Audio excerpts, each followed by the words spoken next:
Not every furniture flip needs advanced skills. Sometimes it just needs patience and a good plan, and this one's a great example. I picked up this vintage oak washstand for $50.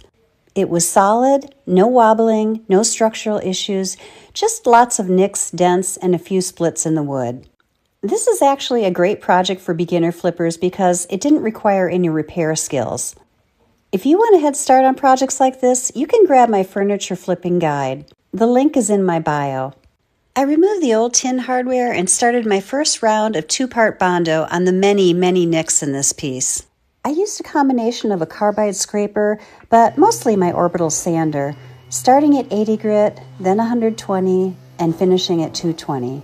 I sanded the top and drawers down to the bare wood, but on the sides I did something between a scuff sand and a full sand. That knocks off the original finish, giving the stain something to grab onto. And because furniture likes to keep me humble, I found even more cracks. So on went round 2 of hardening Bondo. Once everything was dry, I wiped the whole piece down with warm soapy water. Then I hand applied a walnut stain, starting with the drawers, then the sides, the front rails, and finishing with the top. And this is where stain tells the truth. You can see all the discoloration from the Bondo showing through. Once the stain was down, I went back in and started color matching, doing my best to blend the repaired areas into the surrounding wood and mimic some of the grain. After all the touch-ups, I gave the piece a light spray of shellac and let it fully dry.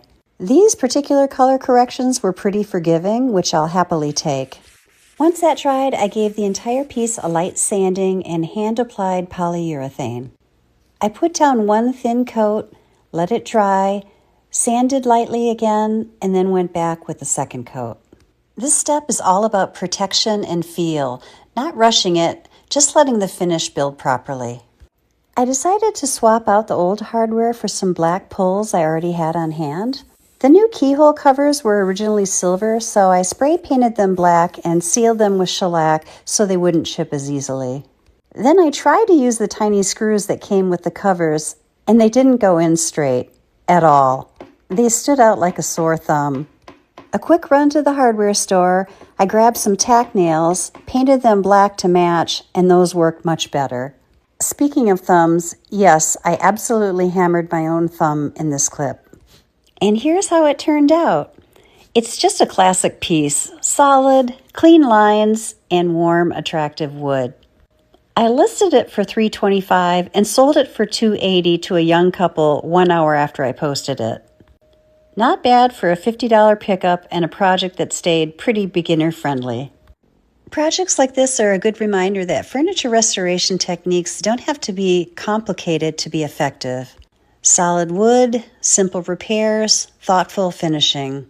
That's often all it takes to turn a basic find into something really sellable.